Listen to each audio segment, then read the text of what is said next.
muy cordial bienvenida. Les agradecemos por su presencia. Reciban un cordial saludo de paz y bien. Nuevamente bienvenidos al Diplomado en Identidad Institucional y Franciscanismo de este año 2021. Les recordamos que el diplomado es realizado en el marco de la Escuela de Formación Bonaventuriana y es organizado por la Vicerrectoría para la Evangelización de las Culturas y el Centro Interdisciplinario de Estudios Humanísticos CIDE. Saludamos a nuestros invitados y docentes que nos acompañan esta tarde de hoy, donde daremos inicio al desarrollo del módulo 2 que se titula Pensamiento Franciscano. Les recordamos en este momento la importancia de ingresar a la plataforma Domus, donde estamos desarrollando el trabajo independiente del diplomado. Por favor, les queremos pedir tener en cuenta al momento de ingresar al Domus, hacer el cambio de clave y recordarla para no tener dificultades en una nueva accesibilidad. En la tarde de hoy, luego del receso, tendremos un espacio de asesoría en los subgrupos de trabajo para aclarar algunas dudas sobre las actividades y la entrega final del diplomado. Además de ello, aprovecharemos el espacio para culminar el proceso que veníamos realizando de conocer a todos los miembros de cada uno de los equipos. Les queremos pedir un favor especial y es que al momento de entrar en el receso, por favor no se salgan de la sala para evitar inconvenientes en la división de cada uno de los subgrupos o equipos de trabajo. También les queremos pedir otro favor y es que cuando ingresen al Zoom se registren con su nombre completo para poder identificarlos. Muchísimas gracias. También les recordamos que en el transcurso del encuentro vamos a estar publicando el enlace para acceder al mismo y diligenciar la información completa con el fin de validar la asistencia a la sesión de hoy. El enlace lo compartimos varias veces, pero con que ingresen una sola vez sus datos es suficiente. Muy bien, vamos entonces a proceder con el saludo a nuestro invitado de la tarde de hoy. Hoy nos acompaña el padre Luis Fernando Benítez Arias, OFM. El padre es rector de nuestra seccional en Medellín. Es religioso franciscano de la provincia franciscana de la Santa Fe de Colombia. Doctor en filosofía de la Pontificia Universidad Antonianum de Roma. Magíster en filosofía por el Instituto Católico de París y la Universidad de la Sorbona. Y licenciado en filosofía y teología por la Universidad de San Buenaventura, Bogotá. Desde su ordenación sacerdotal ha desempeñado los servicios de párroco en Guapi, Cauca. En instituciones de la provincia franciscana de la Santa Fe de Colombia ha desarrollado la cátedra de filosofía, animado la pastoral y la catequesis en colegios. En la Universidad de San Buenaventura, Bogotá, ha estado al frente de la Secretaría, Decanaturas y direcciones de los programas de filosofía y teología, así como del área de proyección social. Asimismo, ha hecho parte de los equipos de formación de la comunidad franciscana, particularmente en la Casa de Formación de San Bernardino de Siena en Bogotá y en la Casa del Noviciado San Luis en Ubaté. Es docente investigador, autor de múltiples artículos y de obras como La justicia política en el pensamiento de Juan Duns Scoto del año 2011. Pertenece además al grupo de investigación JITPAD de nuestro Centro Interdisciplinario de Estudios Humanísticos en la línea de Antropología Franciscana, Educación y Formación. Y hace parte de la red del Centro de Estudios Clásicos y Medievales Gonzalo Soto Posada. Luego entonces de la intervención de nuestro invitado estaremos abriendo paso al espacio de preguntas, las cuales, como saben, podrán realizar a través del chat de la sala o solicitando la palabra para interactuar con el ponente. Padre, sea usted bienvenido y muchas gracias por acompañarnos. Tiene usted la palabra. Bueno, muy buenas tardes para todos y para todas. Mi saludo franciscano de paz y bien para cada uno de los que estamos acá en esta sala. Qué alegría poder compartir con ustedes esta experiencia, este recorrido, este itinerario, retomando una palabra de San Buenaventura, cuya fiesta celebramos ayer.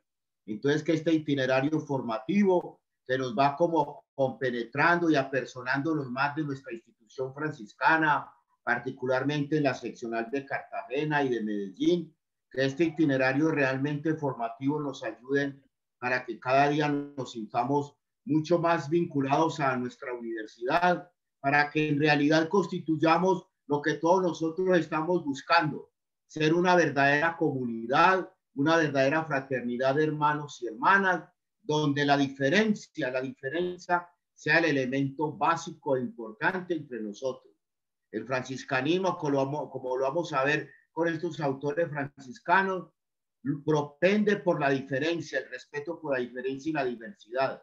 Nosotros no somos una institución de uniformidad, nosotros somos una institución de diversidad, de diferencia, de pluralidad, del disenso. Por eso es tan importante el que nosotros también podamos tener esa actitud realmente de manifestar nuestras opiniones, concepciones, todo, con todo el respeto que se merece la diferencia y la diversidad. Entonces, creo que desde ese punto de vista, lo que buscamos con todos estos cursos formativos, con estos itinerarios, es precisamente acrecentar, porque ya hemos venido caminando, pero seguir acrecentando entre nosotros ese sentido de pertenencia y apersonarnos cada día más de nuestras instituciones y sobre todo de ser hermanos y hermanas, cuyo centro es la persona, como lo dice muy bien nuestro proyecto educativo naventuriano, y que así podamos constituir y conformar eso que todos buscamos,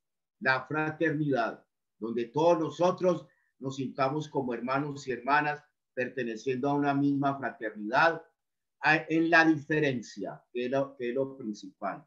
Por eso muchas gracias por los organizadores, muchas gracias por las personas que han venido ya caminando en esta semana, en este curso e itinerario formativo.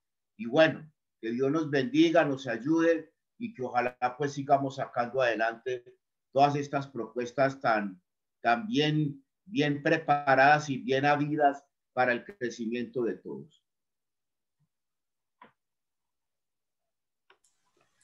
Bueno, entonces, sí, Verónica. Sí, padre, muchas gracias por sus palabras introductorias. Entonces, ahora les invitamos a todos pues para escuchar su intervención de la tarde de hoy. Entonces voy a compartir pantalla.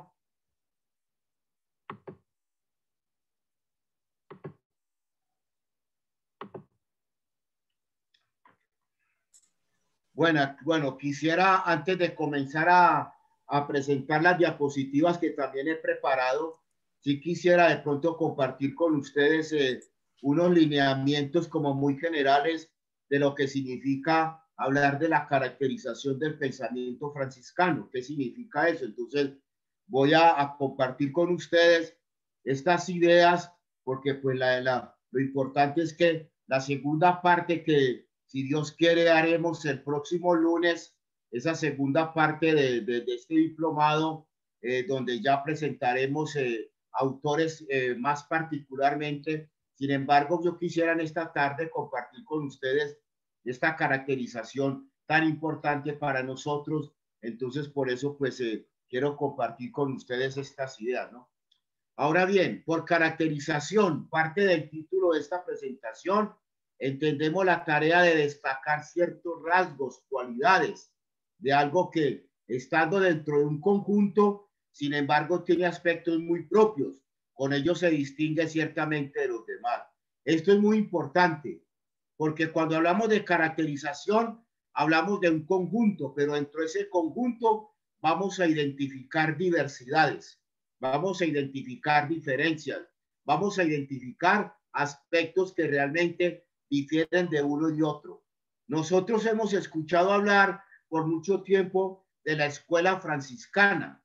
Por eso la palabra escuela hay que matizarla, porque uno podría pensar que por hablar de escuela estamos uniformando, y ahí vuelvo a tomar la palabra uniforme, estamos uniformando el pensamiento franciscano, pensando que los autores franciscanos todos piensan de igual forma. No, por eso muy bien hablamos de caracterización, porque aunque son hermanos de una misma comunidad, aunque son hermanos que viven una misma espiritualidad, sin embargo, la diversidad de pensamiento es amplia. Aquí estamos ante un abanico de ideas, de pensamientos y de autores que no podemos meterlos a todos, como decimos muy coloquialmente en Colombia, en el mismo costal. Son hermanos que viviendo en fraternidad, viviendo en comunidad, profesando una misma regla, viviendo el mismo evangelio y una forma de vida, sin embargo sus diferencias son notorias. Entonces, por eso es importante la caracterización, porque eso nos está demostrando claramente que no podemos meter a estos autores en el mismo costal, reiterando esta imagen como muy coloquial entre nosotros. Hablamos de escuela y siempre ustedes van a escuchar o van a leer que se habla de la escuela franciscana, pero ojo con esa palabra, hay que matizar la palabra escuela. Escuela acá no significa que que podemos meterlos a todos dentro de una misma línea con una uniformidad permanente, no. Por lo tanto, a partir de esta definición, lo que nosotros buscamos con este primer punto de este módulo sobre el pensamiento es resaltar cómo un todo, que es la fraternidad franciscana, tiene una diversidad de elementos que distinguen a los pensadores franciscanos, quienes teniendo un mismo padre espiritual, como San Francisco de Asís, no es él causa de uniformidad, sino por el contrario, el mismo hermano Francisco de Asís nos inspira la diversidad, las diferencias, las novedades, los paradigmas, las rupturas. Entonces, desde ese punto de vista, tener presente que nuestra espiritualidad y nuestro pensamiento franciscanos no hablan de uniformidad, hablan de diversidad y hablan de diferencia, ¿no? Algo que hay que destacar es que todos estos pensadores franciscanos parten de la vivencia del hermano de Asís. Francisco de Asís es la fuente inspiradora de todos estos pensadores. Cualquier idea que nosotros cojamos, agarremos de un pensador franciscano, tiene su origen en la intuición de San Francisco de Asís. San Francisco de Asís se propuso vivir el evangelio, eso fue todo, vivir el evangelio. Francisco de Asís nunca se sentó a pensar una orden, nunca se sentó a pensar una comunidad concreta, no. Él un día se hizo un propósito, vivir el santo evangelio, y lo vivió de tal forma que muchos hombres y mujeres de su época lo comenzaron a seguir. Y cuando ya él vio que esta cosa se estaba creciendo, que esto estaba que esto estaba aumentando, pues ahí le tocó ya organizar todo, y por eso comienza con la regla que nosotros conocemos como la regla franciscana. Pero a partir pues del hecho de que todo este programa, de todas estas ideas que nosotros vamos a escuchar de los pensadores franciscanos, tienen como origen, como fuente a Francisco de Asís. San Francisco de Asís es el origen y la fuente de todo esto que nosotros vamos a desarrollar. Entonces, desde ese punto de vista, el mismo hermano Francisco de Asís siempre respetaba la diferencia de cada hermano. Nunca San Francisco de Asís igualó un hermano al otro, jamás. No se conoce en sus escritos que San Francisco diga, este es el hermano perfecto, este es el hombre perfecto de la fraternidad. No, al contrario, cuando San Francisco quiso hablar de la fraternidad, no la definió, sino que San Francisco empezó a tomar la característica que distingue a cada hermano dentro de la fraternidad. Es la característica que distingue a cada hermano en la fraternidad. Y cuando él empezó a dar la característica de cada hermano de la fraternidad, al final dice, esta es la fraternidad. Por lo tanto, la fraternidad franciscana no se define conceptualmente.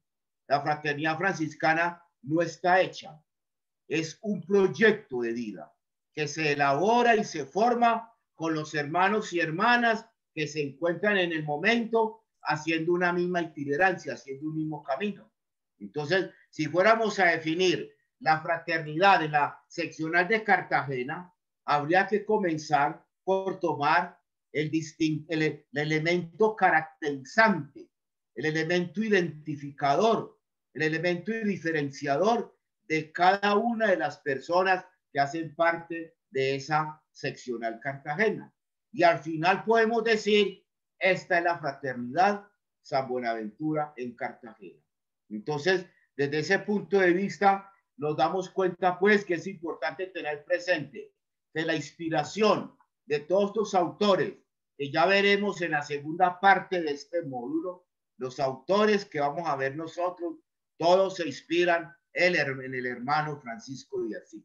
Entonces, eso es importante, como la diferencia es un elemento característico de la vida del hermano Francisco de Asís, y cómo ese hermano pues nos lleva a nosotros a darnos cuenta de esto, ¿no? Desde los comienzos del movimiento franciscano, y aquí hablamos del movimiento franciscano, no hablamos de orden, es que los franciscanos no nacieron como una orden, los franciscanos nacieron como un movimiento. En la Edad Media, los franciscanos nacen como un movimiento, no era una orden, era un movimiento, ¿no? Entonces, desde un comienzo el movimiento franciscano ha habido en el pensamiento franciscano tendencias, otros llaman escuelas. Esto, en lugar de ser señales de división, es una forma interna de mostrar que la espiritualidad y el pensamiento franciscano están reflejados en diversas visiones. Este término franciscano, este término de escuela, pues es un término polémico, lo que les decía ahora, ¿no? Por eso, desde ese punto de vista, hay que tener mucho cuidado con el uso de la palabra escuela franciscana, porque uno pudiera pensar de que todos tus autores piensan igualito, y no es así. Aquí hay una diversidad, aquí hay una diferencia, aquí hay una ruptura, aquí hay unos paradigmas muy distintos, ¿no? Y aunque tengan una fuente común, un origen común, que es el hermano de Asís, sin embargo, cada uno tiene su enfoque, su diferencia. Eso que San Francisco vivió tan naturalmente o tan intuitivamente en su vida personal. Este hermano, en sus comienzos a San Francisco, se mostraba muy confundido. San Francisco comenzó siendo una persona que estaba muy confundida, es decir, en el sentido de que no sabía realmente la vivencia del evangelio a qué lo iba a llevar. Él se propuso vivir el evangelio, pero vivía confundido. Y desde ese punto de vista, su vida es un drama permanente. Su existencia era precisamente una contienda constantemente en sí mismo. Por eso, desde esa confusión en la que él vivía, vemos que en San Francisco hay amor por la caballería, por la guerra, por la vida militar. Entonces, desde ese punto de vista nos damos cuenta que el movimiento franciscano se presenta como un grupo de hermanos viviéndose según las prescripciones de la iglesia, pero su forma de vida tenía una forma de vida herética. O sea, el movimiento franciscano, su forma de vida era como cualquier movimiento herético. Sin embargo, Francisco de Asís se cuidó de que fueran identificados como herejes, y la forma de evitar esta identificación como movimiento herético fue precisamente yendo a Roma y pidiéndole al Papa que le aprobara ese proyecto de vida, que le aprobara esa forma de vida. De esa forma, yendo a Roma a pedir autorización al Papa, el movimiento franciscano evita ser confundido como un movimiento herético. Pero en sus comienzos, el movimiento franciscano era un movimiento que se confundía muy bien con los herejes de la época medieval. ¿Por qué? Porque tenían características muy similares. Los movimientos heréticos medievales eran itinerantes, caminaban de un lado para otro, eran hombres, eran personas que llevaban un hábito, un distintivo, eran personas que manejaban precisamente alguna forma de vida. En muchos movimientos heréticos hubo mujeres allí presentes. En el movimiento franciscano en un comienzo no hubo mujeres, eso ya lo distingue un poco precisamente del resto de los movimientos heréticos de la Edad Media. Entonces, fíjense que tenía muchos elementos que los podían confundir como un movimiento herético medieval. Y por eso San Francisco se cuida desde ese punto de vista y va ante el Papa Inocencio III, a que le pruebe esa forma de vida, para él precisamente desde ese punto de vista, pues poder vivir una forma de vida realmente como debe ser, ¿no? Por eso la historia franciscana nos muestra con hechos concretos y con nombres las visiones tan diversas que se vivían al interior de este movimiento. En el movimiento franciscano primitivo ya había mucha diversidad, empezando por la formación.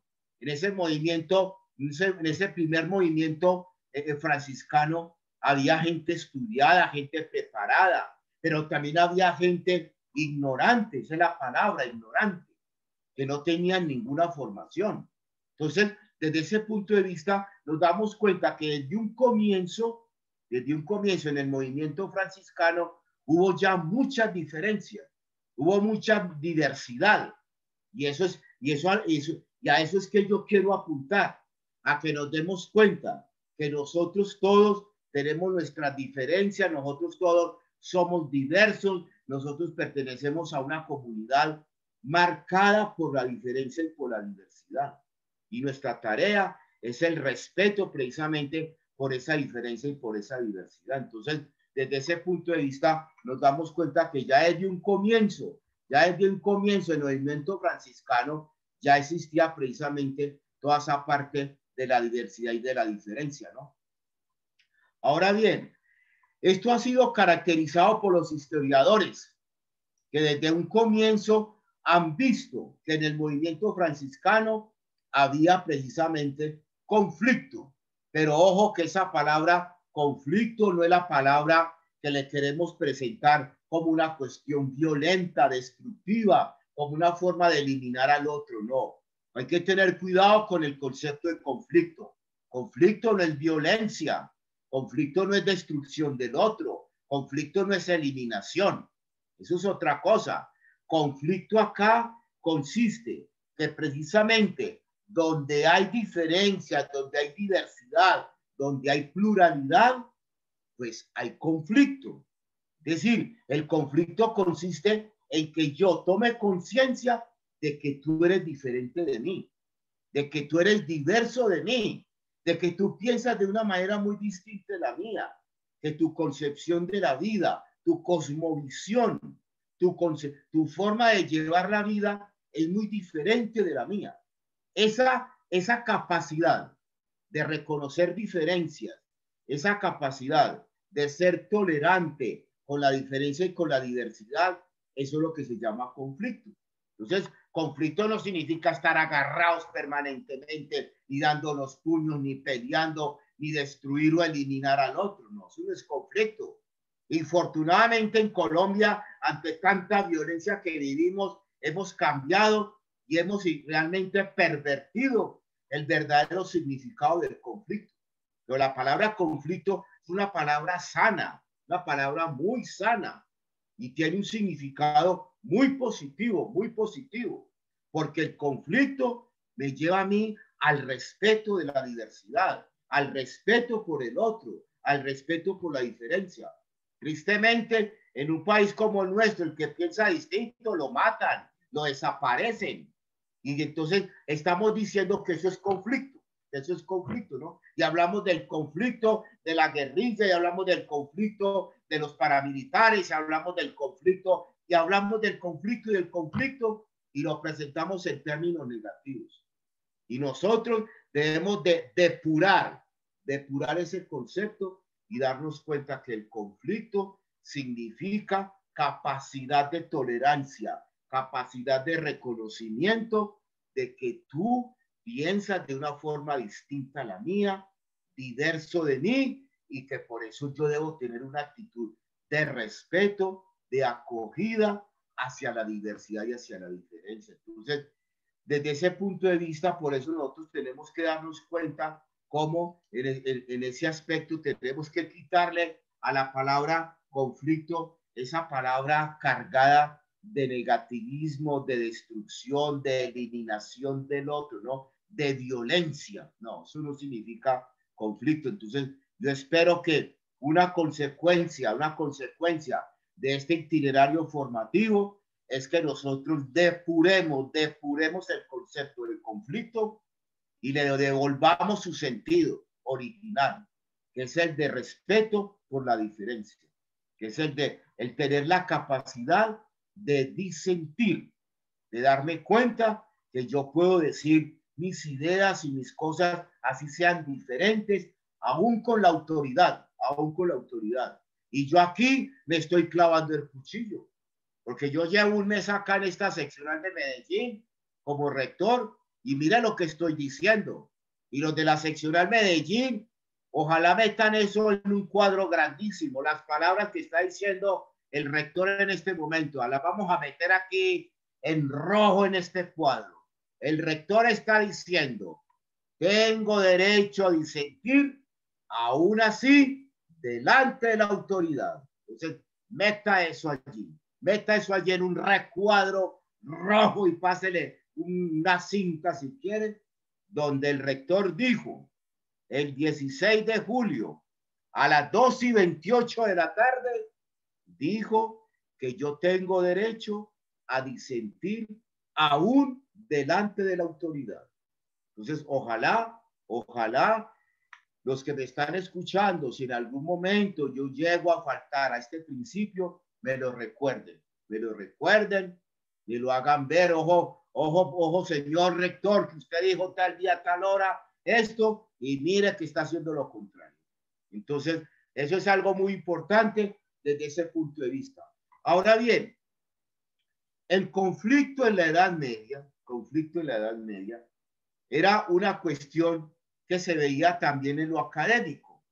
Y ese conflicto en la Edad Media se manejaba a través de un método que se llama la disputatio. La disputatio es esa capacidad de dialogar en medio de la diferencia. La disputatio es un método medieval donde ante un tema hay unos pro y hay unos contra. Entonces, fíjense cómo ante la presentación de un tema, los autores presentaban los pro, lo que está a favor de ese argumento que está allí puesto en primera fila, y los contra, las opiniones contrarias a ese argumento. Entonces, esa era la disputación, la capacidad de presentar las diferencias y la capacidad de presentar lo que está a favor de un argumento o lo que está en contra.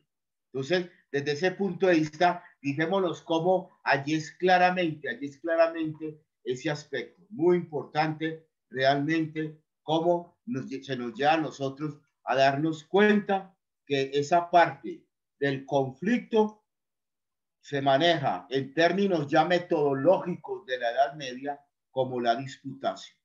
Entonces, es muy importante darnos cuenta de eso, ¿no? Ahora bien, ya en la mente precisamente se transforma en eso que nosotros llamamos la cogitación, ¿no? La cogitación es esa ejercitación de la mente para producir el pensamiento, ¿no? Entonces, en esa ejercitación de la mente para producir el pensamiento hay que conocer también los argumentos contrarios. La cogitación, que es ese ejercicio de pensar, ese ejercicio de la cogitación, tiene en la disputación un gran elemento, porque en esa disputa están los argumentos a favor y los argumentos en contra. Entonces, desde ese punto de vista, es muy importante tener presente cómo el conflicto se traduce a nivel metodológico en la cogitación, la capacidad de producir un pensamiento con argumentos a favor y con argumentos en contra. Y eso precisamente nos lo da la mente, ¿no? Este resultado es un empeño permanente, una búsqueda progresiva de que la razón sea una razón dialógica. Mire qué interesante esto. En la Edad Media no hablaban de razón dialógica, Nosotros hablamos hoy de razón dialógica. La razón debe ser algo dialógico. Es decir, poner a dialogar los pro y los contra. Esa es la disputación. Los pro y los contra. Poder a dialogar los pro y los contra hacen que mi razón sea dialógica. Por lo tanto, la capacidad de diálogo, que es un distintivo de la espiritualidad y del pensamiento franciscanos, esa capacidad de dialogar es algo que ya viene de la razón. Por eso la terquedad, el ser obtusos, el ser puerta cerrada, eso no funciona en un pensamiento como el franciscano.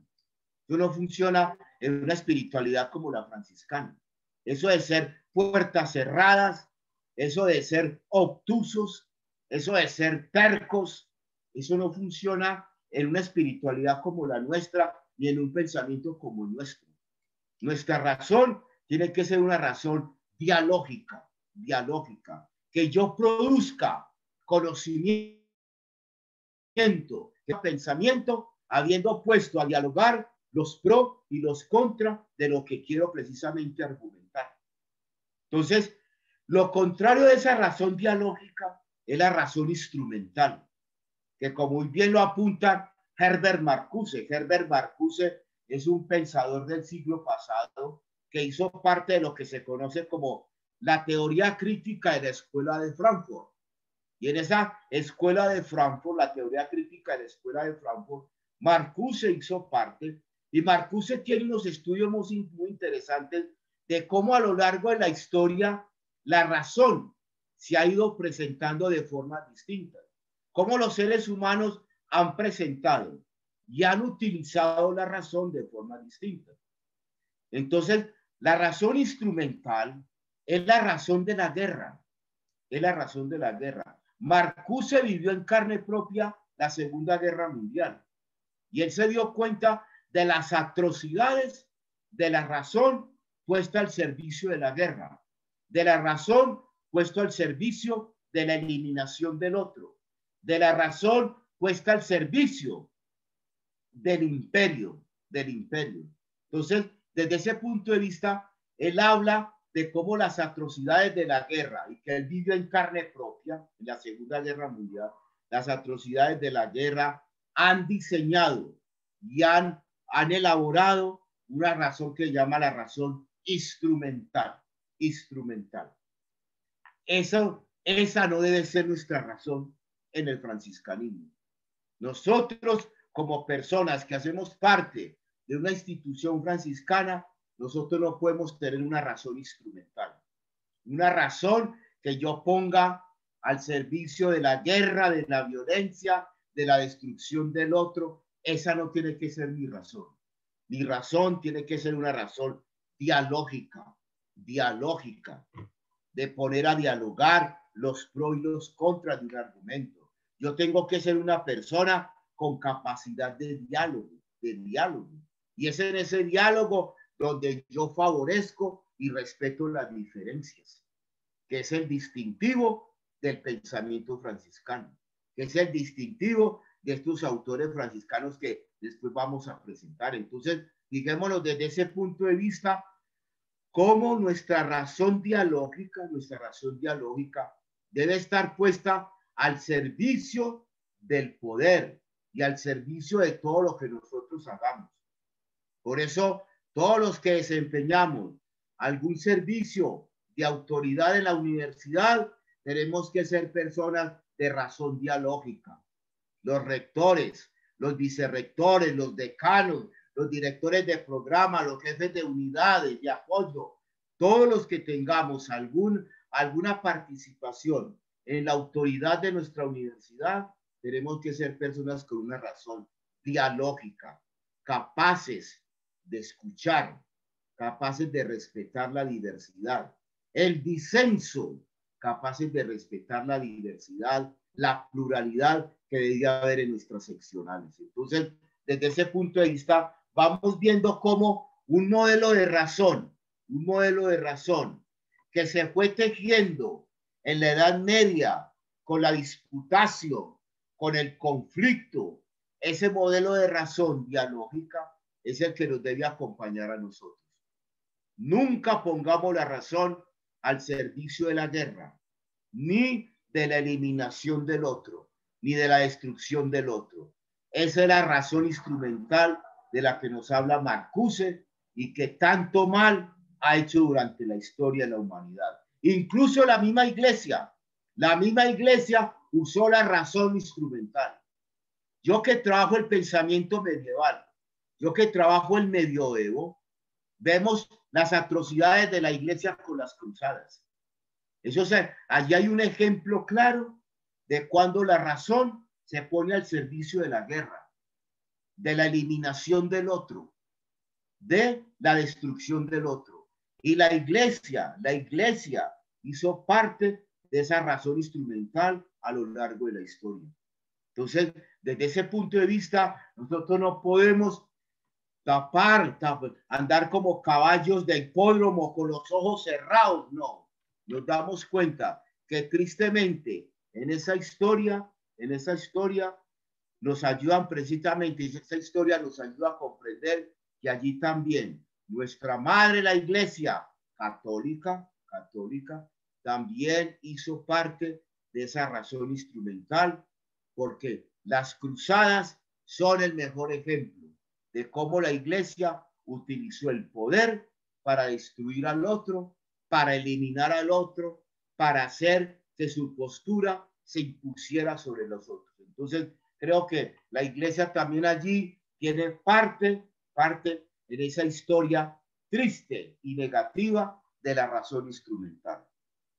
Ahora bien, a partir de esta aproximación al término conflictus, los historiadores del franciscanismo se preguntan, ¿no? En ese cogitatio franciscano se pregunta precisamente acerca de esa continuidad de la tradición, un pensamiento que está puesto al servicio de la historia y de todo lo que viene. Entonces, nosotros tenemos que darnos cuenta que el concepto de conflicto para nosotros debe tener una carga positiva, un significado positivo, y que ese conflicto precisamente es el que nos lleva a nosotros a darnos cuenta que nuestra forma de pensar, la cogitación, tiene que ser un ejercicio permanente de diálogo, donde los pros y los contra estén siempre permanentemente allí. Y por eso la historia de las ideas franciscanas debe ser la historia de un pensamiento, de una cogitación,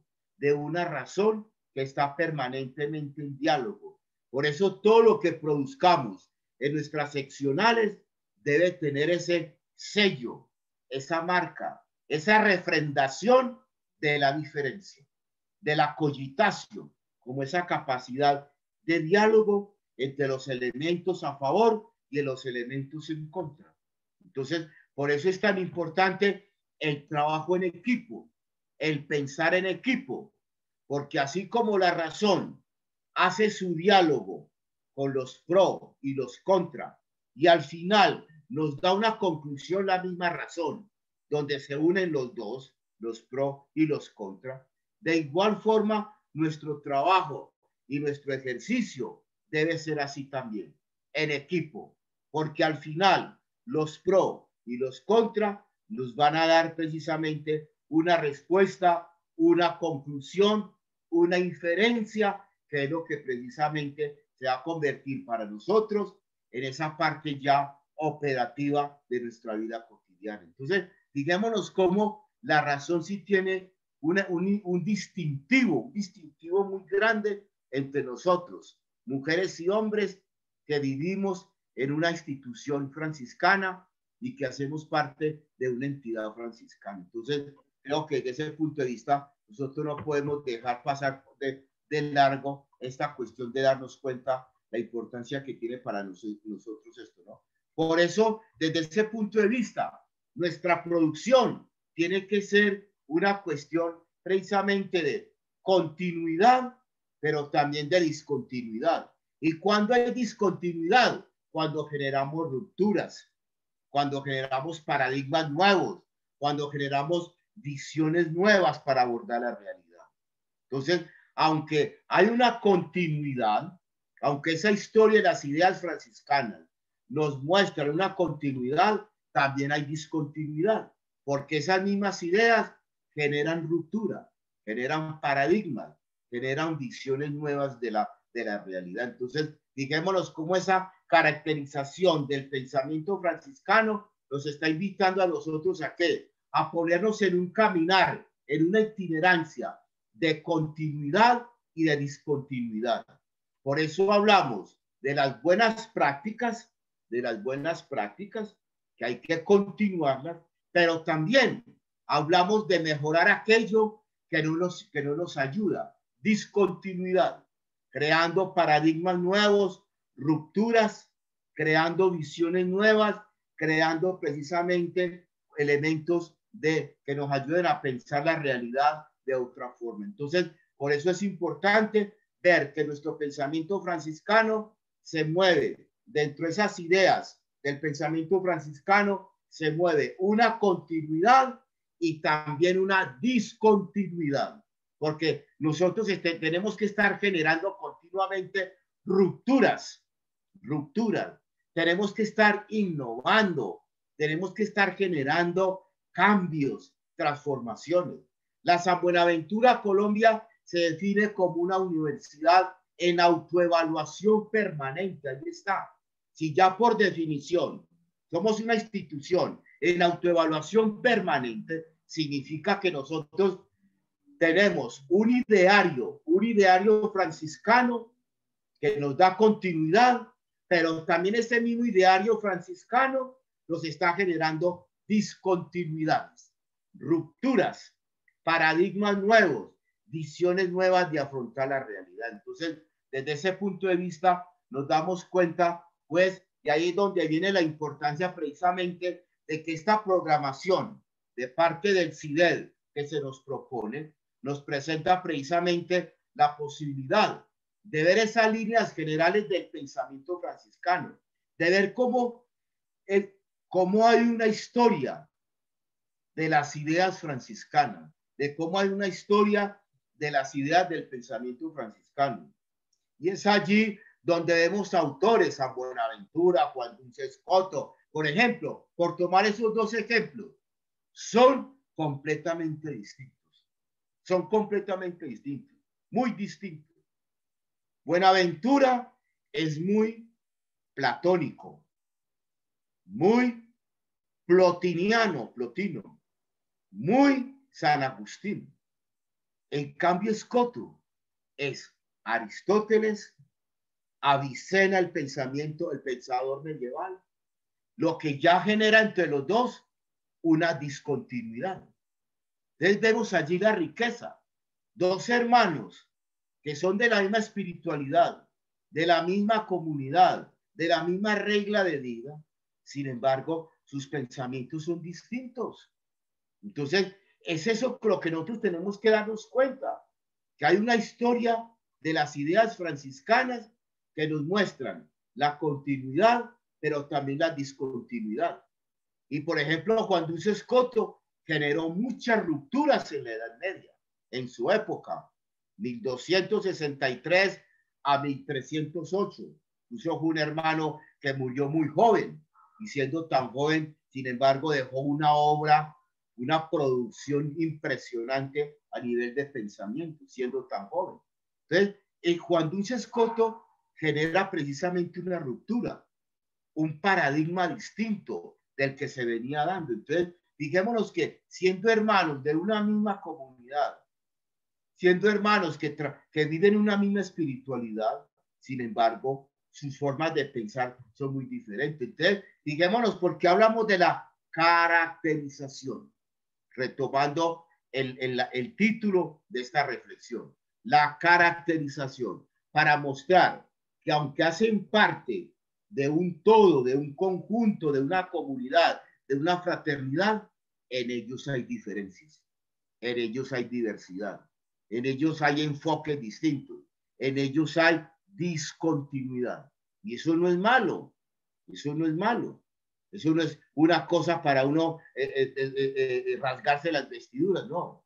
Al contrario, eso es lo que ha hecho que esta orden franciscana sea una orden donde la diversidad, la diferencia, el disenso, el conflicto esté permanentemente, ¿no? Entonces, incluso a mí me gusta mucho, hay una revista en francés que se llama Disidencias Espirituales del siglo XII. Se hace una revista que está en Francia y que se dedica solo a publicar artículos disidentes de la espiritualidad del siglo XII. Entonces, mire, qué interesante. Y esa revista, la gran mayoría de los que trabajan en esa revista son autores que están trabajando, autores que tuvieron posturas disidentes, diferentes, diversas con la institución y con la autoridad. Disidencias Espirituales del siglo XII. Una revista muy interesante que se publica en Francia, para mostrarnos precisamente que esas disidencias, esa diferencia y esa diversidad debe existir entre nosotros. Que eso es lo que precisamente hace que nosotros podamos como respirar, porque qué tal que todos pensáramos iguales por Dios, qué tal que todos enfocáramos esto por la misma ruta. No, por eso es importante entonces darnos cuenta que dos ejemplos de esa escuela que llamamos franciscana, y les reitero, tengamos cuidado con la palabra escuela, tengamos cuidado con la palabra escuela. Dos ejemplos concretos son Buenaventura y Juan Dulce Escoto. Dos hermanos que perteneciendo a la misma fraternidad, viviendo en la misma espiritualidad franciscana, sus formas de asumir el pensamiento son muy distintas. Entonces, eso es un buen ejemplo que nosotros podemos traer en esta tarde, ¿no? Desde que San Francisco de Asís está en vida, los hermanos se preguntaban si ellos podían acceder a la academia, a ser parte del estamento profesoral o del magíster, a sabiendo que esto daba título, honor, privilegios para la época, por lo cual la minoría franciscana se vería comprometida. Mire, esto es un tema muy importante en la historia de la orden franciscana, el tema de los estudios.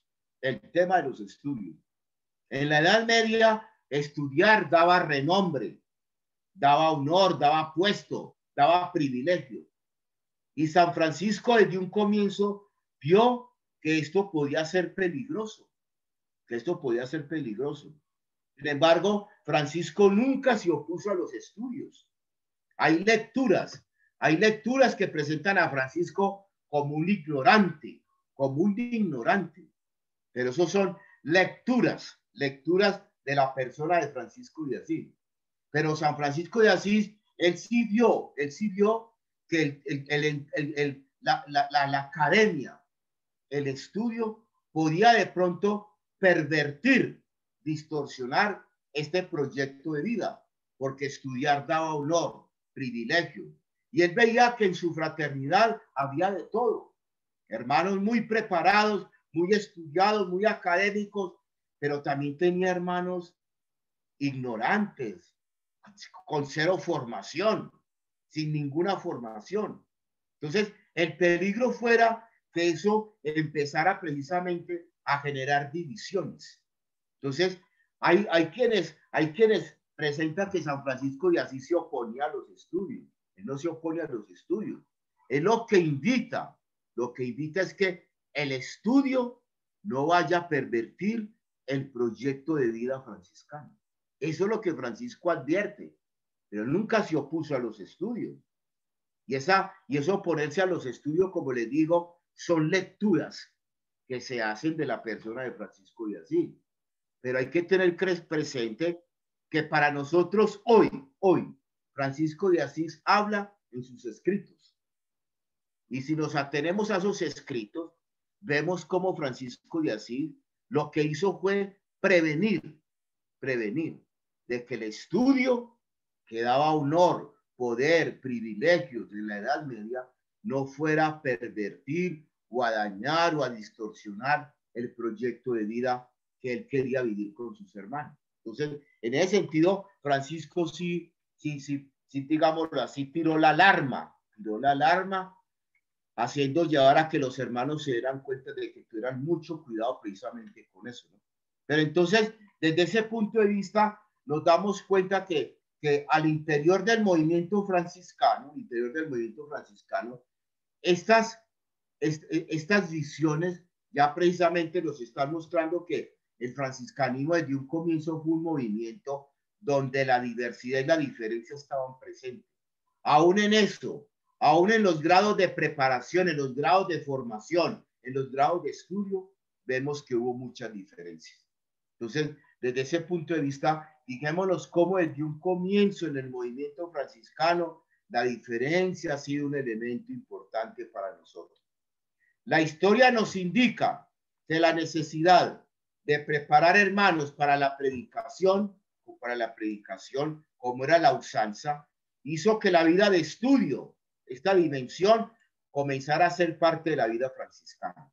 Es decir, cuando ya se pasa de movimiento franciscano a orden franciscana, ya el hecho de ser orden nos dio a nosotros ¿qué? Una cuestión jurídica, porque ya hablar de orden significaba que aquí estábamos dentro de un orden jurídico ya. La palabra orden en la Edad Media ya implicaba una cuestión de orden jurídico. Segundo, ya tenían que organizarse los estudios para los miembros de esa orden, que fue lo que hizo San Buenaventura. San Buenaventura se le debe la organización de los estudios en la orden. Por eso hablamos de las constituciones de Narbona. En Narbona, no olvidemos que San Buenaventura fue también obispo de Narbona. Entonces, desde ese punto de vista, las constituciones de Narbona lo que nos muestran es que Francisco de Asís organizó los estudios, organizó la parte académica y formativa de los que iban a ser miembros de la orden franciscana. Y tercero, para yo poder predicar en la Edad Media, predicar como hoy en día también, lo mismo, para yo poder predicar, tengo que mostrar una formación. Tengo que mostrar algo que acredite que yo estoy formado y capacitado para predicar.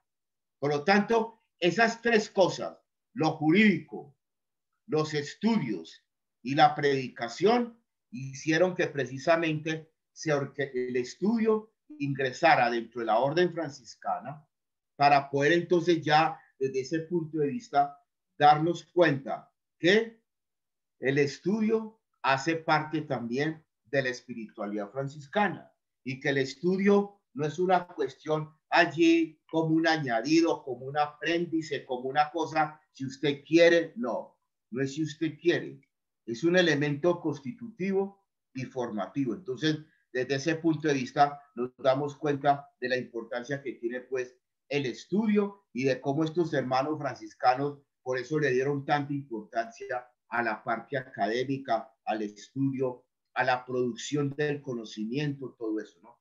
De frente a esta nueva realidad, el santo de Asís se define ignoto e indocto, es decir, ignorante en las cosas de Dios e indocto en las cosas de la ciencia humana. O sea, el mismo Francisco se declaró ignoto e indocto, ignoto en las cosas de Dios e indocto en las cosas de la ciencia humana. Sin embargo, alienta y felicita a su hermano Antonio de Padua, puesto que va enseñando teología a sus hermanos, pero lo invita también a no abandonar el espíritu de oración. Ahí está. Esa carta que San Francisco le envía a San Antonio de Padua muestra claramente la postura de San Francisco de Asís de frente a los estudios y lo felicita. Me alegra mucho, dice en la carta, me alegra mucho que estés enseñando teología a tus hermanos, pero que el estudio no nos haga abandonar el espíritu de oración. Es decir, ahí está. Entonces, desde ese punto de vista, nos damos cuenta cómo San Francisco de Asís sí tenía una postura muy clara y muy importante frente a los estudios y que nosotros pues tenemos que darnos cuenta que por eso para nosotros la vida académica, la vida de estudio debe ser algo muy, muy importante y a lo cual nosotros debemos de colocar todo el empeño, ¿no? El otro riesgo que se corre con esta introducción de los estudios entre los hermanos es la tenencia de libros para estudiar. Ese es otro riesgo. Los frailes que eran académicos tenían que tener libros, Y el riesgo es que al tener libros, yo me convierto en propietario. El pensamiento franciscano no es favorable a la propiedad privada. No es favorable a la propiedad privada. Por eso nosotros no tenemos propiedad privada. Todo es de todos. Todo es de todos. Si ustedes cogen cualquier cosa de una de las casas, los que están en Cartagena o los que están aquí siguiendo esto en la seccional de Medellín, pueden entrar a cualquier casa de nosotros y aquí nadie puede decir que esto es de un fulano. Todo es de todos. Todo es de todos. Es decir, San Francisco de Asís prende las alarmas en el peligro de que teniendo yo libros como herramienta de trabajo, yo pueda convertirme en un propietario. Entonces, ese es un peligro que San Francisco de Asís veía con los hermanos que se dedicaban al estudio, a la academia, y que tenían que tener herramientas de trabajo. Y su herramienta de trabajo son los libros. Bueno, en la época de la Edad Media no había libros, había que esperar hasta la llegada de la imprenta en 1452 con Gutenberg, el alemán, cuando ya se inventa la imprenta.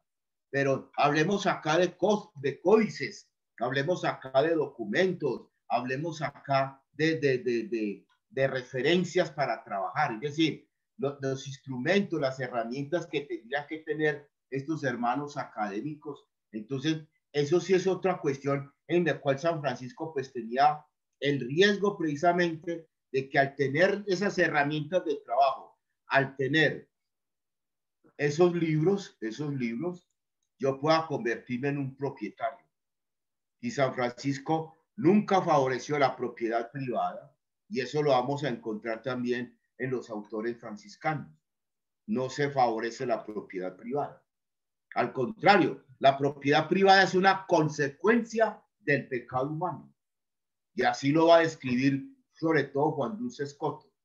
En nuestro estado de vida pecadora, en nuestro estado de seres contaminados por el pecado, una de las consecuencias de ese pecado es la propiedad privada. Entonces, no es una cuestión favorable dentro del pensamiento franciscano la propiedad privada. Entonces, por eso San Francisco tenía, digámoslo así, sus dificultades en aceptar que los hermanos que se dedican a la academia, al estudio, vayan a tener libros, ¿no? Entonces, claro, eso va cambiando y ustedes ven detrás de mí que yo tengo libros acá, ahí yo creo que los están viendo, ¿no? Ahí los están viendo, es decir, la visión ya cambió, es decir, si yo soy un docente, si mi vida es académica, pues yo tengo que tener un computador para trabajar, tengo que tener unos libros, ¿no? Pero entonces la invitación está en que yo sepa hacer uso de eso. Ahí está la gran diferencia. Y por eso el tema de la propiedad dentro de los franciscanos introdujo desde la Edad Media, dos conceptos muy importantes. Dominium e usum. Dominium, señor de las cosas. Usum, saberse servir de las cosas. Mire qué interesante. La postura franciscana delante de los bienes materiales introdujo esos dos conceptos. Dominium e usum. Dominium, señor de las cosas, propietario. Usum, saber usar de las cosas. Entonces, nosotros tenemos que, incluso mire, las consecuencias de esto que tiene también para nosotros. Esto tiene unas consecuencias grandísimas a nivel económico, a nivel social, a nivel ético. Y por eso es que los autores franciscanos que vamos a ver después, ellos van a aportar a la economía, a la ética, a la política, porque es que esta forma de pensar introdujo muchas cosas buenas y muy positivas. El concepto de fraternidad, el concepto del saber usar de las cosas. Todo esto introdujo realmente unas visiones nuevas. Y eso es lo que los autores franciscanos van a trabajar. Cada uno como que enfatiza un aspecto, cada uno como que prioriza un elemento de esos. Pero entonces, fijémonos que detrás del concepto de propietas en latín, detrás de ese concepto nace la distinción entre dominio y saber hacer uso de las cosas. Entonces, el franciscanismo como pensamiento se caracteriza por eso. Entonces, desde ese punto de vista, estas ideas, esta caracterización del pensamiento franciscano nos está mostrando precisamente esa importancia que debe tener también para nosotros que hablamos precisamente de este año, por ejemplo, estamos hablando de Francisco. El Papa Francisco, desde el año pasado, lástima por la pandemia, él tenía en mente organizar un Congreso Mundial de Economía, invitando a los grandes economistas del mundo. Y ese congreso se llama La Economía de Francisco. Y ese Francisco que está allí es San Francisco de Asís. Pero en este momento, ese congreso se está organizando de forma virtual, esperando que de pronto se pueda realizar presencialmente para a finales de este año. Ojalá la pandemia nos dé esa posibilidad. Sin embargo, en el mundo se viene trabajando eso de la economía de Francisco, ¿no? Y todo eso se deriva de esto, el saber usar las cosas, el no tener esa mentalidad de señores, sino de saber hacer uso de las cosas, incluyendo todo aquello que tiene que ver con la naturaleza, con el medio ambiente, con la creación. Entonces, fíjense cómo esto tiene resonancias éticas, resonancias políticas, económicas, sociales.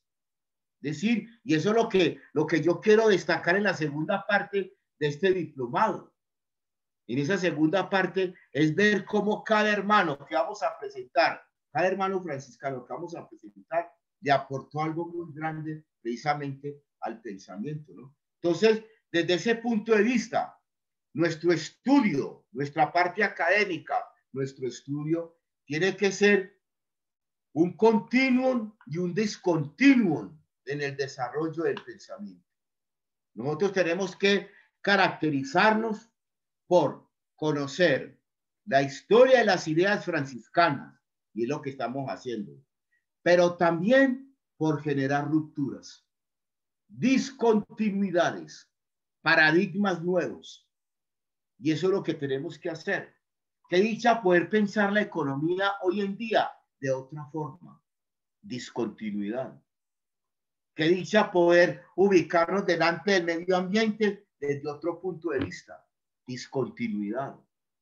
Ustedes y yo, como miembros de una comunidad con espiritualidad franciscana, con el pensamiento franciscano, ustedes y yo estamos llamados a ser generadores de ruptura, de discontinuidad, de paradigmas nuevos, de lecturas nuevas.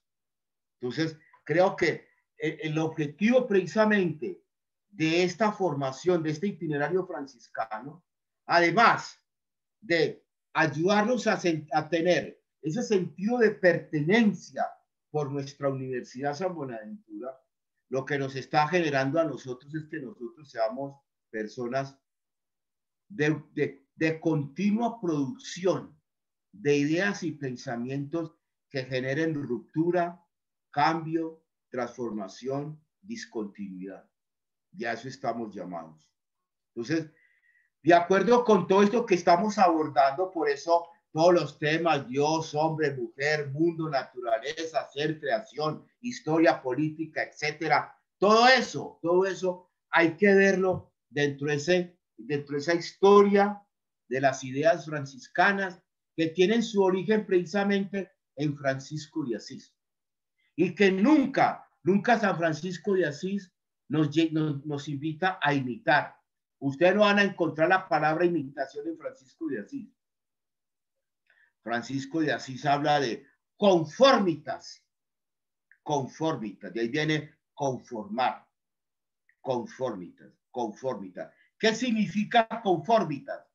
Yo hago mi propio camino. Eso es conformitas. Yo hago mi propio camino. Yo como hombre creyente tengo un modelo. Se llama Jesucristo. Ese es el modelo. Se llama Jesucristo. Pero yo soy el que hago ese camino para seguir a Jesucristo. Entonces, no se habla de imitación, porque soy yo el que hago el camino, con mi decisión, con mi libertad y con mi forma de ser. Eso se llama conformitas. Entonces, por eso, en Francisco de Asís, y esa es una idea que trabajan los hermanos franciscanos después de Francisco de Asís, todo esto que nosotros llamamos pensadores franciscanos, esos hermanos van a trabajar esa idea de conformitas, no de imitación, porque si algo tiene el pensamiento franciscano es que la facultad principal para nosotros es la voluntad, no es el intelecto, es la voluntad. ¿Y qué encierra la voluntad? Libertad. Por lo tanto, la libertad es aquella razón de ser del pensamiento franciscano. Y todo esto de conformidad, y no de imitación, sino de conformidad. Todo eso lo que nos está reflejando es que este pensamiento franciscano es un pensamiento que se construye en la libertad, que para nosotros la facultad principal es la voluntad. Y en la voluntad está la libertad, en la voluntad está el afecto. Si algo recordamos ayer con San Buenaventura, es el afecto. La pedagogía del afecto. Es decir, la capacidad de producir conocimiento con afecto, con amor. Eso es lo que distingue precisamente a estos pensadores franciscanos, que pensaron dentro de la libertad, que pensaron dentro del afecto, que pensaron dentro del amor. Y por eso sus propuestas son discontinuas. Sus propuestas generan ruptura. Sus propuestas son paradigmáticas. Son visiones nuevas. Son lecturas nuevas de la realidad.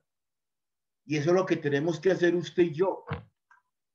Que seamos generadores de rupturas, de discontinuidad, de visiones nuevas, de paradigmas. Y todo eso es posible si ustedes y yo trabajamos en equipo. Si en medio de la diferencia y del disenso construimos algo en común, con los pros y con los contras, y se construye algo en común. Entonces, desde ese punto de vista, es muy interesante darnos cuenta, pues, cómo aquí los autores franciscanos nos van a ayudar a nosotros precisamente a acentuar esa identidad que nosotros debemos de tener como personas que hacemos parte de esta fraternidad franciscana que se llama Universidad de San Buenaventura, ¿no? Entonces, por eso desde ese punto de vista, el pensamiento franciscano siempre va a propender por el respeto a la singularidad, el respeto por la diferencia, por la diversidad, el respeto precisamente por las ideas que son distintas a las mías, ¿no? Entonces, dentro de ese punto de vista, nos damos cuenta cómo estos autores franciscanos ya nos ayudan precisamente, y ya que nos metemos ya con la segunda parte, pero esa segunda parte la vamos a ver después, por eso quiero ir como como ir cerrando aquí esta primera parte para que abramos un diálogo acerca de esto que hemos venido presentando en este momento acá. Pero entonces quiero ir cerrando con esta idea, ¿no? Con la idea de que el pensamiento franciscano es un pensamiento que se construye en el afecto, en el amor, en la diferencia, en el disenso. Si algo caracteriza al pensamiento franciscano es la diversidad y la diferencia. Y todos estos autores franciscanos nos van mostrando como un elemento precisamente de esa diferencia, como un elemento grande de esa capacidad de construir pensamiento dentro de una razón dialógica, jamás dentro de una razón instrumental, sino dentro de una razón dialógica.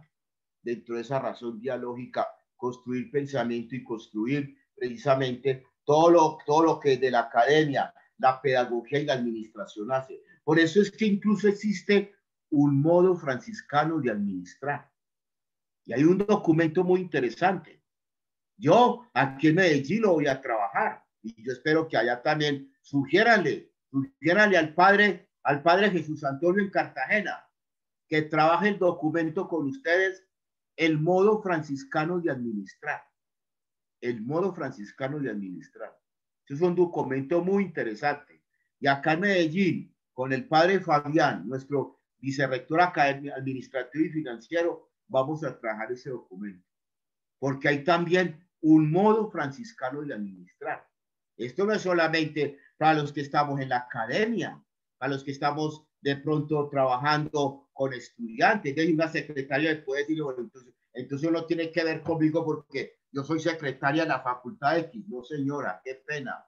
Esto también tiene que ver con usted, porque hay un modo franciscano de ser secretaria. Hay un modo franciscano de ser portero.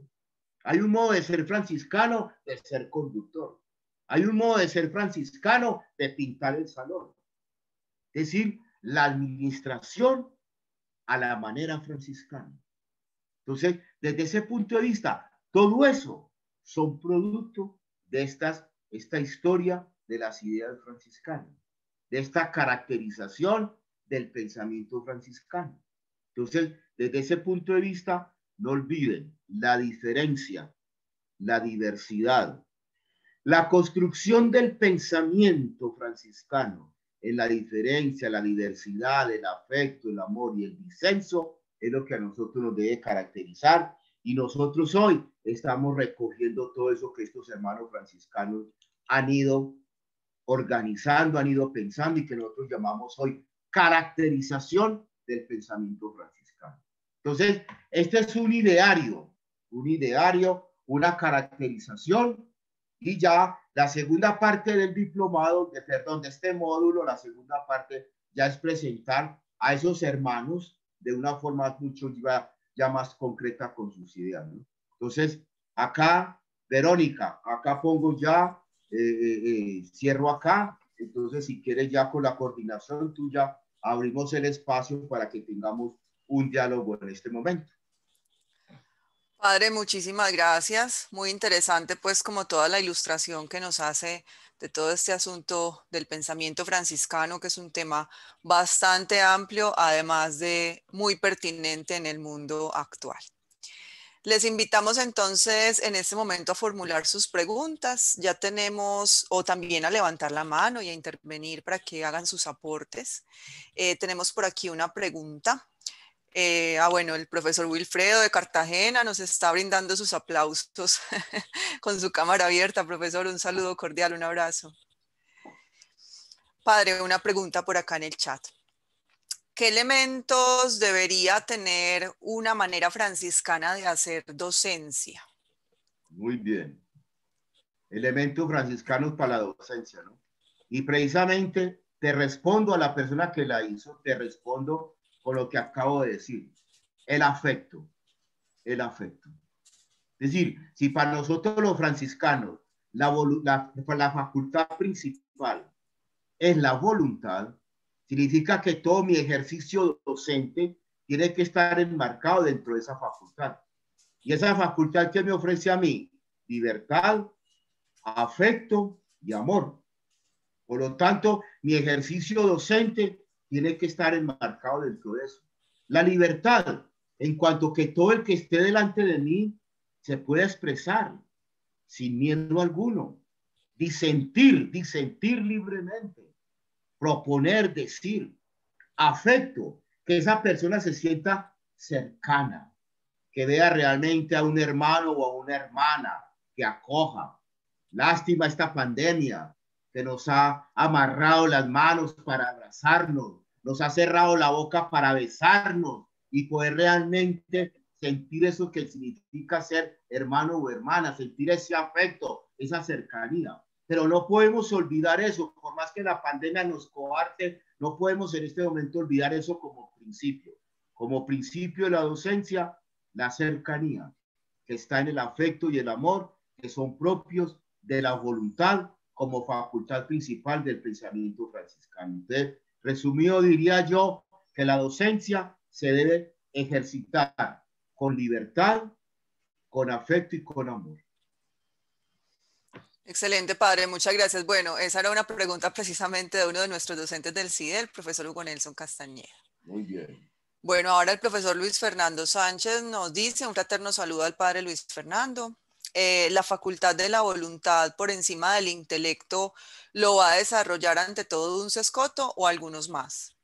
Sí, Juan Duns Scoto es como el más característico, el autor que más se caracteriza, ¿no? Es decir, uno podría decir, incluso en el mismo San Buenaventura, cuando San Buenaventura coloca el afecto, el affectus, cuando uno toma el texto de San Buenaventura, el itinerario de la mente hacia Dios, en ese recorrido de ascenso, él llega a un ápice, apex en latín, y el ápice de ese camino, ¿cuál es?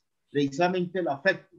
La forma que yo tengo de contemplar a Dios, la contemplación, que es esa parte ya final del itinerario, esa contemplación no es intelectual. La contemplación de Dios es en el afecto. O sea, mire, se introduce una cosa distinta. Siempre se ha pensado que la contemplación es en términos teóricos. Y cuando hablo acá de términos teóricos, no olvidemos que la palabra teoría, theoros en griego significa contemplar. Y se piensa que, y de theoros en griego. Entonces, se puede pensar que lo teórico es algo que tiene que ver con la contemplación y con Dios, como quien dice, a Dios solo se le contempla en lo teórico, a Dios solo se le contempla en la parte, digámoslo así, en el ejercicio teórico. San Buenaventura, al hablar de la contemplación en el afecto, está introduciendo una categoría nueva. La contemplación de Dios también la puedo hacer en términos de afecto, afectuoso. Entonces, sí, aunque Scoto es como el más representativo dentro de ese desarrollo de la facultad de la voluntad como elemento principal del pensamiento franciscano, no podemos desconocer otros autores, incluyendo a San Buenaventura. Muchas gracias, padre.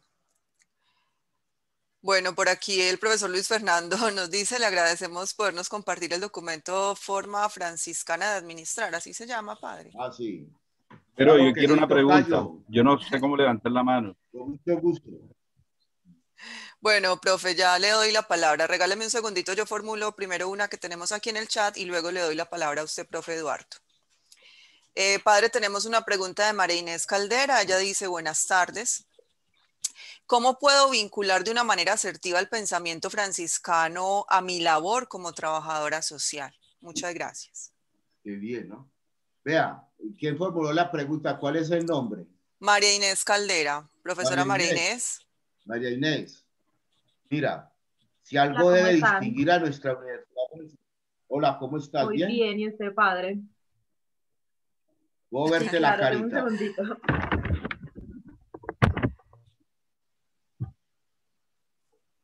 ¿Cómo está? Hola, María Inés, es que esto es una belleza. ¿Cómo nos va a privar de contemplar esa belleza? Gracias. María Inés, mira, si algo debe caracterizar a la Universidad Franciscana es el tema de proyección social. Esa función sustantiva que llama proyección social sí que es importante para el desarrollo del pensamiento franciscano y la forma como debe impactar en el entorno.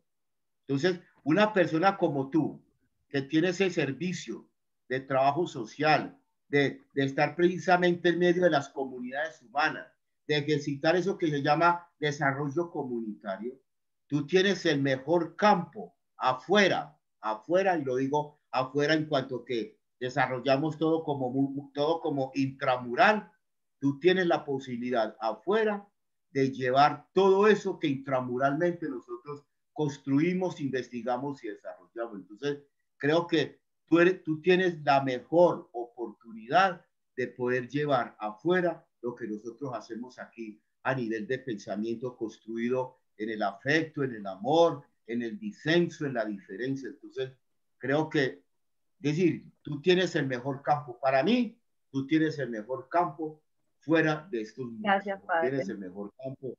Ojalá lo aproveches muy bien y puedas aterrizar todo eso que se hace intramuralmente, llevarlo en esas tareas de desarrollo. Claro que sí. Muy bien. Eso es lo que Te más agradezco. quisiera hacer y en eso estoy. Qué bonito. Qué chévere. Me alegra esa disposición. Gracias, Padre. Pues. Muchas gracias, profesora María Inés, muy amable. Bueno, ahora le cedemos la palabra al profesor Eduardo. Eduardo, adelante. Padre, buenas tardes, ¿cómo está? Hola, Eduardo, qué alegría volverte a ver. ¿Cómo estás? Igualmente, padre, gracias. Padre, una Bueno, pregunta que me inquieta respecto al tema de la razón instrumental. A ver, cuéntame. ¿Cómo interpretar desde el franciscanismo toda esta situación de la razón instrumental en el contexto de la situación colombiana? Esto que estamos viviendo hoy del paro, de los desaparecidos, de los falsos positivos, ¿cómo podemos interpretar eso desde el franciscanismo? Porque a veces nos tratan de comunistas los que pensamos en unas alternativas distintas a las que hay, a las que el actual gobierno está planteando. Sí, tienes toda la razón. Y mira que esos son modelos de razón que tú puedes muy bien imponer.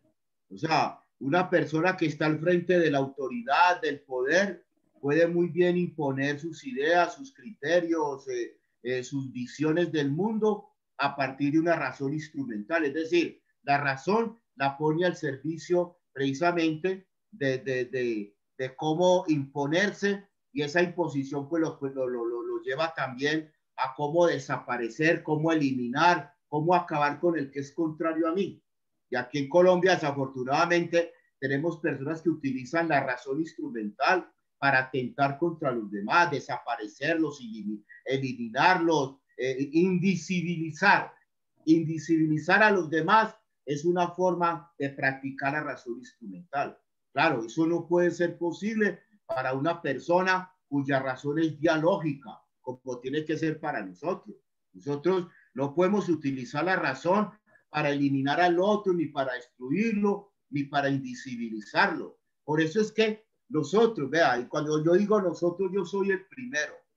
Nosotros deberíamos de integrar comités de diálogo, comités de paz, comités de defensa del medio ambiente, comités de derechos humanos.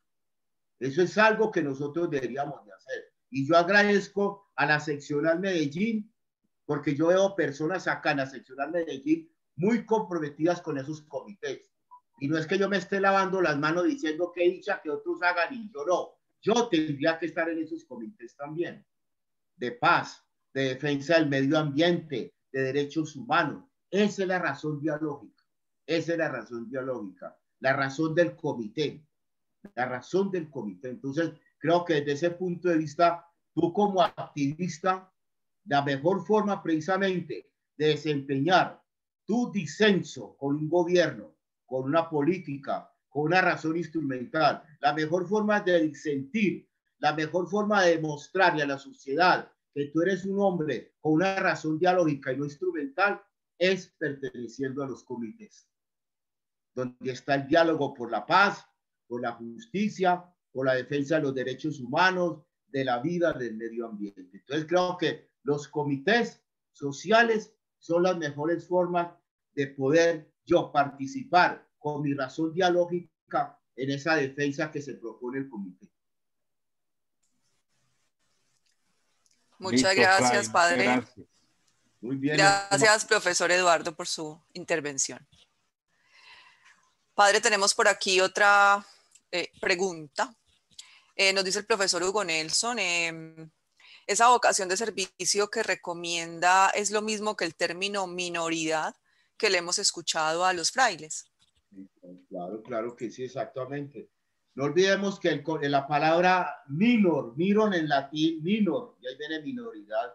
La palabra minor en latín en la Edad Media significaba precisamente las clases populares, las clases bajas. Cuando San Francisco nos dice a nosotros que seamos menores, nos está diciendo identifíquese con los pobres, identifíquese con los menores, identifíquese con aquellos que no cuentan, con los que están excluidos. Minoridad significa incluyente. Minoridad significa identificarme con aquellos que no cuentan y no son valorados. Y por eso cuando San Francisco quiso proponer un distintivo externo, como es el hábito franciscano el que tengo en este momento, él asumió el vestido de los campesinos de la época, que era precisamente la gente baja, la gente pobre, la gente excluida, la gente que no contaba en la sociedad. Porque en la pirámide de la Edad Media solo estaban, arriba estaba el rey y el papa, en la mitad estaban los guerreros y aquí abajo, precisamente en la última parte, estaban los campesinos. Entonces, ser menor es estar en la base de la pirámide, no estar en la cúspide de la pirámide como lo hacía el papa en la Edad Media y el emperador. Ser menor es estar en la base de la pirámide, y por eso es que se ve tan mal cuando uno de nosotros los franciscanos, pues de pronto damos como muestras de prepotencia, de orgullo, de empavonamiento, de soberbia, de creernos más que los demás. Eso nos queda muy mal. Eso nos queda muy mal. Y sería muy bueno que ustedes nos recordaran, cuando nos vean así, que nos digan al oído: no olviden que usted es un menor. No olviden que Hola. usted es un menor. Me gustaría participar, tampoco sé cómo levantar las manos acá. Listo. Bueno, entonces, para terminar de responderle a Hugo Nelson, sí, minoridad significa eso, abajamiento. Kenosis, en el término teológico, Cristo, el kenótico, es decir, el Cristo el que se abaja. Minoridad es kenosis, abajamiento, es ponerme en la base de la pirámide.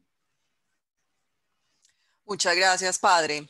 Profesor Wilfredo, usted me regala un segundo, por favor. Formulo primero una pregunta que ya teníamos en el chat y luego entonces le doy la palabra. Vale, vale. Muchas gracias. El profesor Luis Bosa pregunta lo siguiente, padre. Como docente, como hijo, como padre, como investigador, ¿qué elementos del pensamiento franciscano son cruciales para mantener un equilibrio emocional, espiritual e intelectual? Sí, muy bien. Mire, hay un concepto que no es propio de los franciscanos, es un concepto que se encuentra en la filosofía medieval, y es el concepto de sindéresis.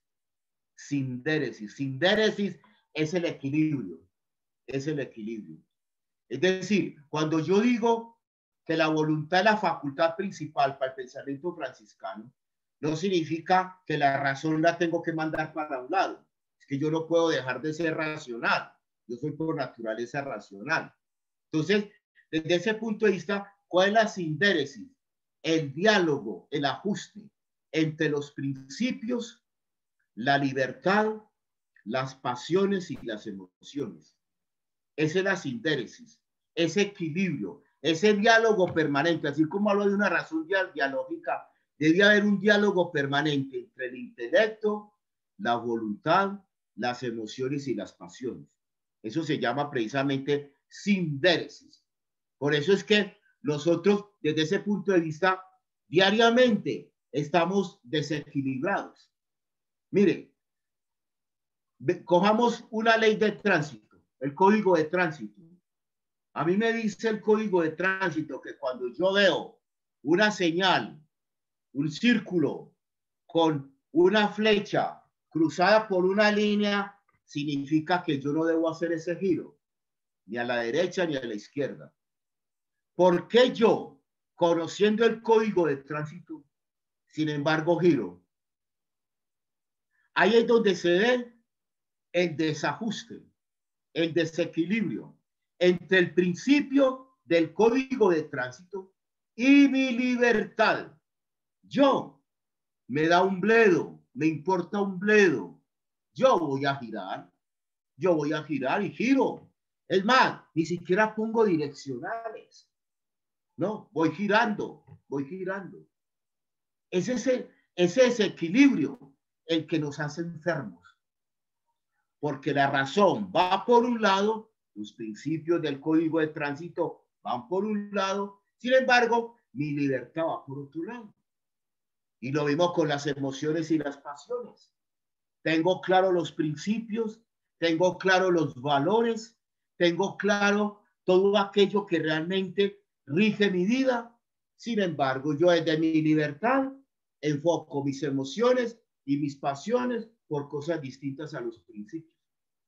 Que mire, el concepto que une todo eso se llama sindéresis.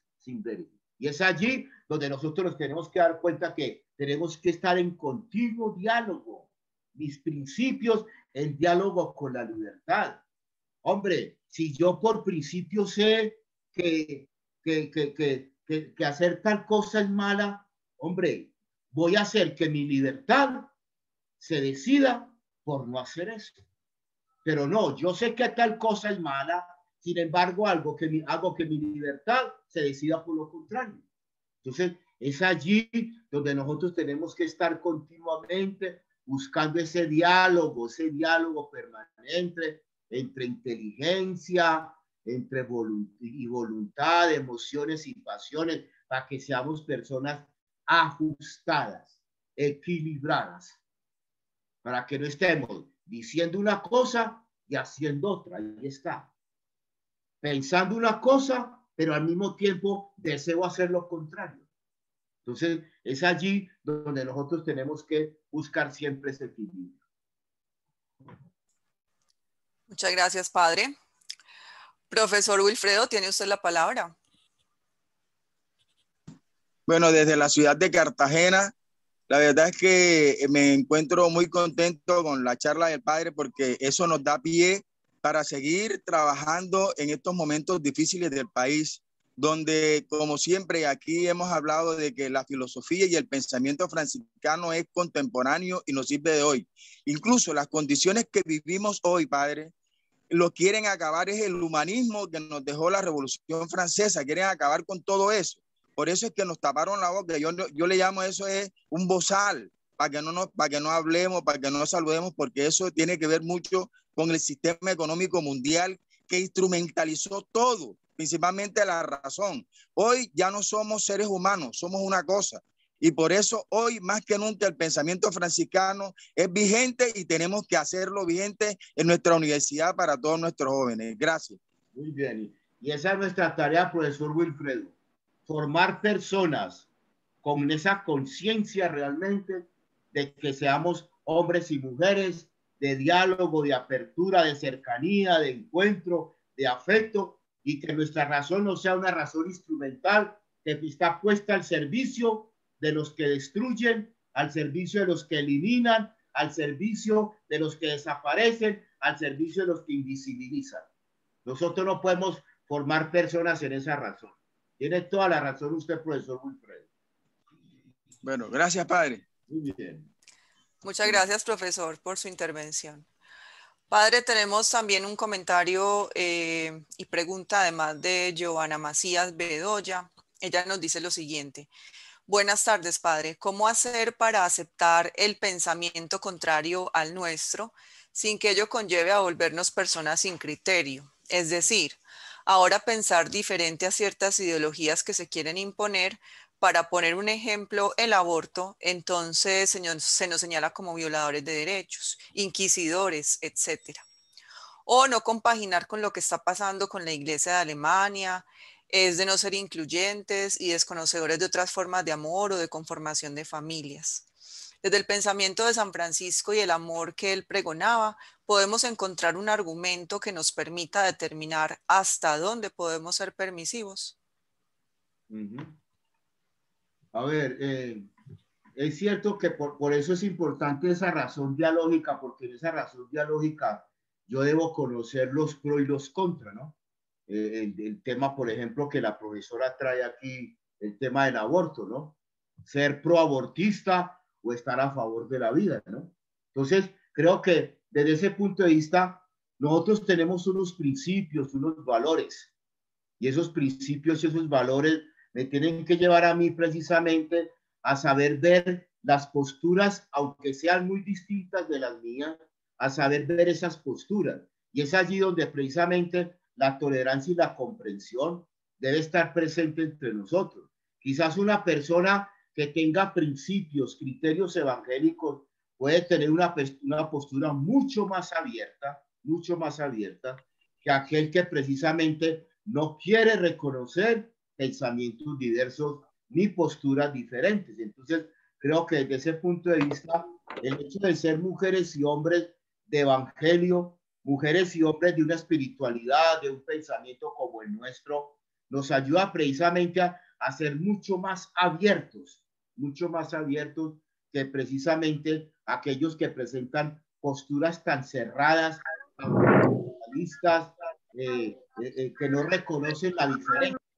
Nosotros sí tenemos esa posibilidad de reconocer la diferencia. Entonces, desde ese punto de vista, por más que yo sea claro en mis principios, en los valores, en el pensamiento, por más que yo sea claro en mis criterios, yo debo precisamente desde ese punto de vista darme cuenta que hay personas que son distintas de mí, que piensan distinto de mí, que a mí de pronto no me acogen, no me aceptan por mi forma de ser, pero yo sí tengo esa capacidad de acoger y de ser distinto a los demás.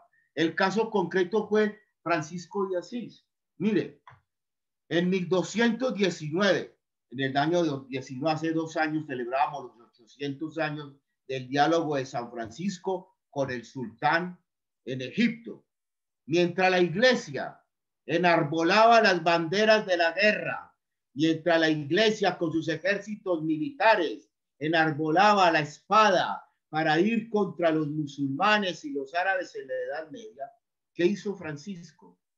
Se embarcó él solito con otro hermano y fue allá a un territorio musulmán al que estaba atacando la iglesia y se presenta como un simple cristiano solito allá, sin ejército ni nada de eso, aún sabiendo que lo podían matar. Es más, San Francisco de Asís buscaba eso, ser mártir. Él buscaba eso. Y cuando él se embarcó, él sabía que de pronto no regresaría porque lo matarían por ser cristiano, porque se va a colocar de frente de un musulmán, de nada menos que del jefe musulmán de Egipto. Entonces, Al-Kamil. Entonces, desde ese punto de vista, Francisco es el mejor ejemplo, que mientras unos están destruyendo, él está construyendo. Él está construyendo y por eso hacer el diálogo la mejor herramienta para llegar al sultán de Egipto. Y no con la espada ni con los ejércitos como hacía el papa del momento. Entonces, ese es un mejor ejemplo.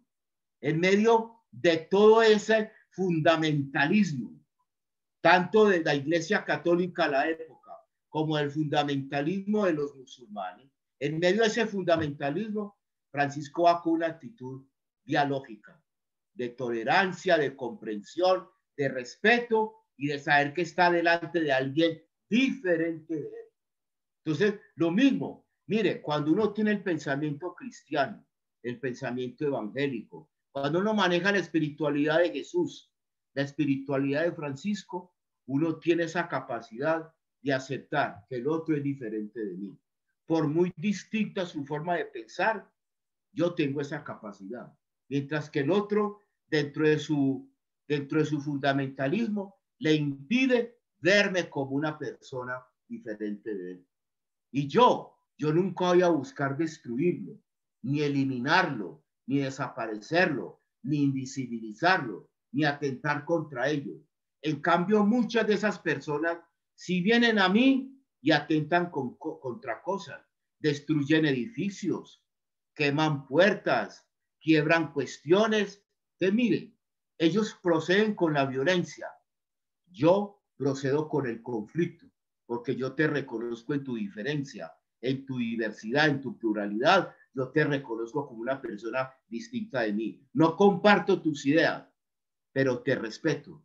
Pero yo no voy con violencia a destruir una puerta, a quebrar un vidrio, a tumbar una imagen. No, no voy con eso. Entonces, fíjense que sí hay una gran diferencia entre estar con los valores del evangelio y ser un fundamentalista.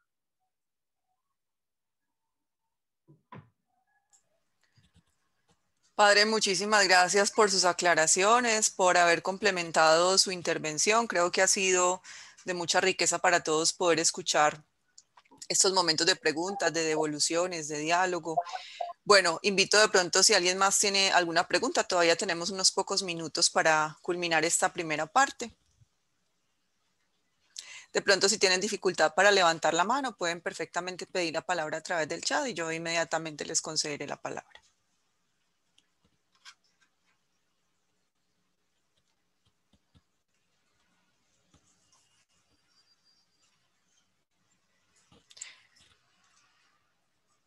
Bueno, padre, parece que no tenemos más intervenciones.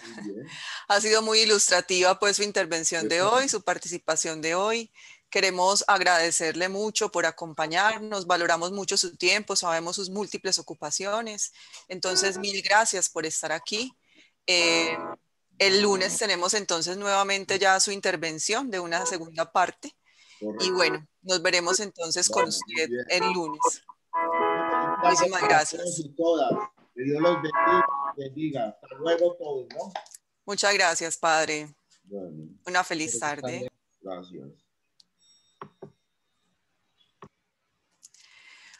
Bueno, para todos entonces algunas indicaciones importantes antes de que salgamos al receso de esta tarde. Primero, por favor, solicitarles muy comedidamente que no se vayan a retirar en el transcurso del receso. Ello obedece a que tenemos ya listas las salas para la reunión de los subgrupos, precisamente luego del momento de descanso que tendremos en un instante.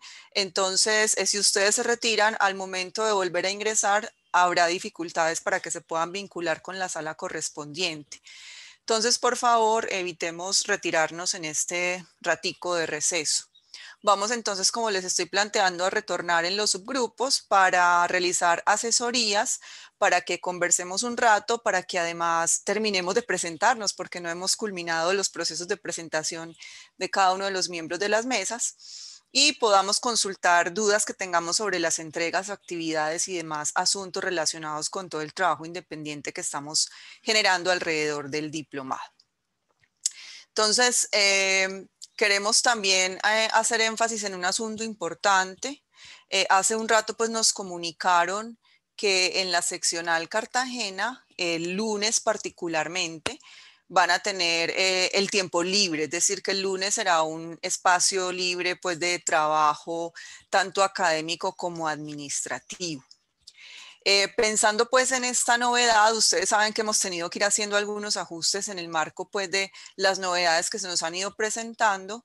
Pensando en esta novedad, tenemos dos alternativas de trabajo para los profesores de Cartagena. Nosotros vamos a desarrollar pues el diplomado ese día a la hora acordada y con los temas ya definidos. Entonces tenemos pues como dos alternativas para nuestros profesores que nos acompañan de Cartagena.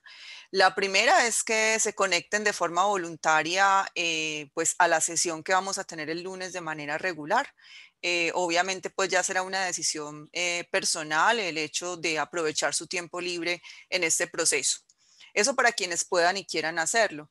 Ya si tienen otras actividades programadas, que uno supondría pues van a aprovechar también este tiempo, digamos, del puente que se presentaría en este caso, pueden o podrán acceder a la grabación de la sesión que tendremos con el padre Benítez para poder, digamos, completar el contenido de esa sesión particularmente. Ese día tendremos, igual que hoy, la intervención del padre Benítez y luego el espacio para trabajar en equipos. Entonces, los docentes de Cartagena que no puedan conectarse, igual los profesores que estamos asesorando cada uno de los equipos, estaremos atentos a sus inquietudes, a sus dudas, a sus preguntas, a sus necesidades sobre el desarrollo de las actividades de trabajo independiente. Ustedes tienen nuestros correos electrónicos, tienen también los números de celulares, entonces digamos que podemos de esa manera sortear pues esta novedad que se nos presenta. Entonces, bueno, les recuerdo nuevamente, vamos a retornar entonces a los subgrupos para las asesorías que vamos a realizar. Les pido entonces nuevamente, por favor, no se vayan a retirar en este receso. Ya les he compartido en 2 ocasiones a través del chat el enlace para que registren su asistencia de la sesión de hoy. Y bueno, les invitamos entonces a que retornemos en 15 minutos para que continuemos con nuestro trabajo de esta tarde. Muchísimas gracias.